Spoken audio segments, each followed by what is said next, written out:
महाभारत का भीषण युद्ध समाप्त हो चुका था। लाखों योद्धाओं की आहुति चढ़ी थी। कितने ही परिवार अनाथ हुए थे। कुछ अहंकारी लोगों के कारण सत्य अहिंसा की पावन भूमि के एक बड़े हिस्से में खून की होली खेली गई थी। इतना ही नहीं, इस महाविनाशकारी अहंकार और सत्ता की लड़ाई को धर्म युद्ध कहकर महिमा मंडित भी कर दिया गया था। हस्तिनापुर में सत्ता परिवर्तन हो चुका था। नए राजा युधिष्ठिर अपनी राजगद्दी संभाल चुके थे। पांडव प्रसन्न थे। उन्हें जो कुछ मिला था अपने बल पराक्रम को सिद्ध करके मिला था, भीख में नहीं। इसलिए वे गर्व से भरे हुए थे। मगर इसी हस्तिनापुर के राजमहल के एक झरोखे में एक दुखी अबला सी नारी ऐसे सिर झुकाए खड़ी थी जैसे सिर पर भारी बोझ रखा। चेहरे पर ऐसी व्याकुलता, ऐसी पीड़ा थी जैसे महल में नहीं, किसी कारागार में खड़ी हो। यह कोई सामान्य स्त्री नहीं थी। ये वो स्त्री थी जिसकी कीर्ति इतिहास में सदा के लिए अमर होने वाली थी, जिसके संघर्षपूर्ण जीवन पर, शक्तिशाली व्यक्तित्व पर भविष्य में अनेक कहानियां व उपन्यास लिखे जाने थे, जो भविष्य की स्त्रियों के लिए आत्मसम्मान और अधिकारों की आवाज बनने वाली थी। ये थी हस्तिनापुर की महारानी द्रौपदी। महाभारत युद्ध जीतकर, हस्तिनापुर का राज्य प्राप्त कर, एक और जहां पांडव अपनी प्राप्तियों को गिन रहे थे, वही उस झरोखे पर खड़ी द्रौपदी उदास आंखों से आसमान को ताकते हुए ईश्वर से उन बाजियों का हिसाब मांग रही थी जो उसने जीत कर भी हारी थी। उसी समय एक दासी कक्ष में आई और धीमे से बोली,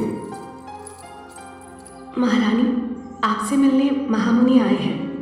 कौन महामुनि?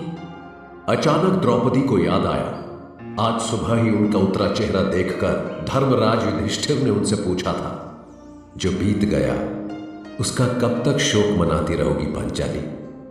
जो भी हुआ है उसे भाग्य मानकर स्वीकार करो और अब इस दुख से बाहर निकलो। केवल दुख होता तो बाहर निकल आती स्वामी। इतना आत्मबल है मुझ में, मगर कुछ प्रश्न हैं जो पीछा नहीं छोड़ते। जब तक उनके जवाब नहीं मिलते मन को शांति नहीं पड़ेगी।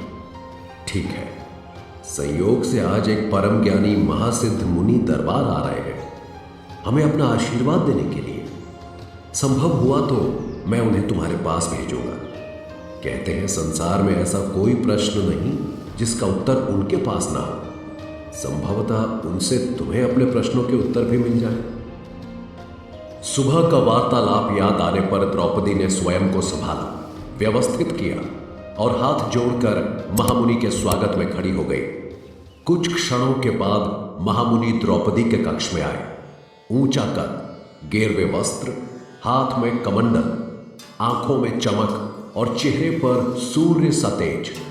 उनका तेजस्वी चेहरा देख द्रौपदी की आंखें कुछ पलों के लिए ऐसे चुंधिया गईं जैसे बहुत समय से अंधकार में रहने वाला इंसान तीव्र प्रकाश का अचानक सामना करे। प्रणाम महामुनि। प्रणाम देवी, अखंड सौभाग्यवती भव।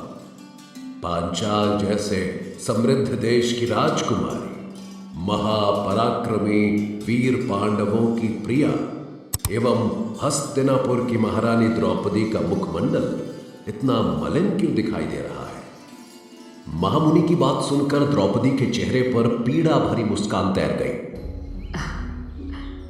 अपने पति से सुना है कि आपके पास हर प्रश्न का उत्तर है, तो मेरा पहला प्रश्न आपसे यही है महामुनि।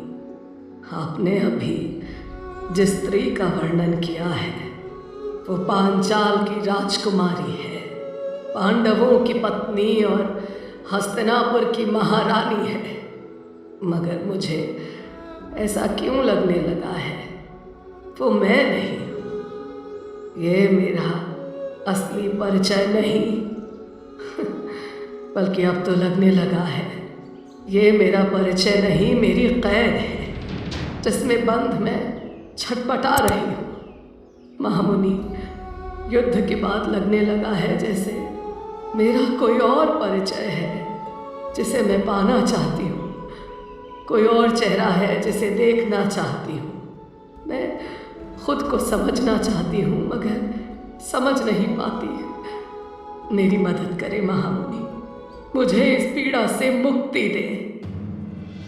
कहते हुए द्रौपदी की आंखें छलछला पड़ी, लेकिन महामुनि के चेहरे पर धीर गंभीर मुस्कान तैराई, जो बता रही थी कि द्रौपदी के प्रश्न का उत्तर निश्चित ही उनके पास है। संभवतः आज इस भवन में एक और गीता रची जानी थी, जिसमें प्रश्न द्रौपदी के थे और उत्तर महामुनि के। आज महामुनि ही द्रौपदी के कृष्ण थे।